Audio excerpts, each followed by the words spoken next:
అందరికి నమస్తే అండి. గత 2 రోజుల నుండి ఒక ఇష్యూ మీద బాగా ట్రోల్ అవుతుంది. నా issue and actor Sriharsh issue. దయచేసి ఒకసారి తెలుసుకుందాం. శ్రీహర్ష మేమిద్దరం కలిసి షార్ట్ ఫిల్మ్ చేసినాం. మేమిద్దరం ఫ్రెండ్స్. మీ ఛానల్స్ పెట్టుకున్నాం. డబ్బుల కడ మా ఇద్దరికి గొడవ వచ్చింది.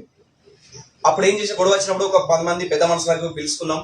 తర్వాత వాళ్ళకు సంబంధించిన వాళ్ళు మేము మాట్లాడుకున్నాం. అది ఒక కొలిక్ వచ్చింది, అంటే అది సాల్వ్ అయింది. అప్పటి నుంచి వాళ్ళ ఫ్యామిలీతోని నేను నా ఫ్యామిలీతో ఉంటున్నాం. ఆమె వర్క్ ఆమె చేసుకుంటుంది, నా వర్క్ నేను చేసుకుంటున్నా. అసలు మాకు సంబంధాలు లేవు.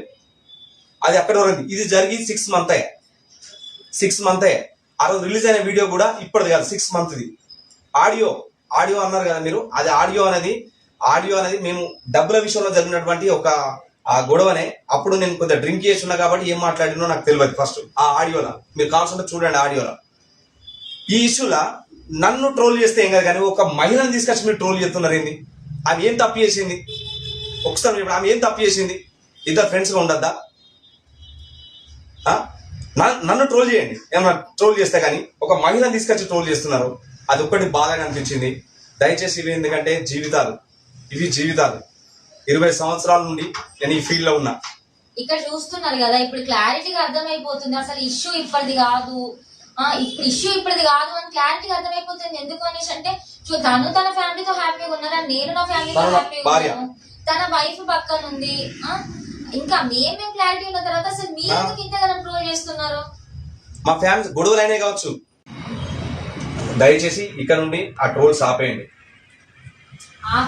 ఇంకా అక్కడ రీజన్ లేకుండా అసలు నిజంగా నన్ను చాలా ఇబ్బంది పెడుతున్నారు. గత 2 డేస్ నుండి అసలు నా ఇన్వాల్వ్మెంటే లేదు, కానీ నేను చాలా సఫర్ అవుతున్నా. మీకు 2 చేతులు ఎత్తి నేనైతే మీకు దండం పెడుతున్నా. ట్రోల్స్ ఆపేసేయండి. ఇక్కడ రీజన్ లేకుండా మీరు ట్రోల్ చేస్తున్నారు. అసలుకి దయచేసి అర్థం చేసుకోండి. మా ఫ్యామిలీస్ మేము చాలా హ్యాపీగా ఉన్నాము. మమ్మల్ని బయట తిరిగి మమ్మల్ని ట్రోల్ చేస్తున్నారు. మా ఫ్యామిలీస్తో, నా ఫ్యామిలీతో మేము హ్యాపీగా ఉన్నాం, తన ఫ్యామిలీతో తను హ్యాపీగా ఉంది. అట్లాంటప్పుడు మమ్మల్ని బయట గిగ్గి మమ్మల్ని చాలా సఫర్ చేస్తున్నారు. మీరు మమ్మల్ని సఫర్ చేస్తున్నారు. దయచేసి ఇక్కడితో దీన్ని ఎండ్ చేస్తారని కోరుకుంటున్నాను.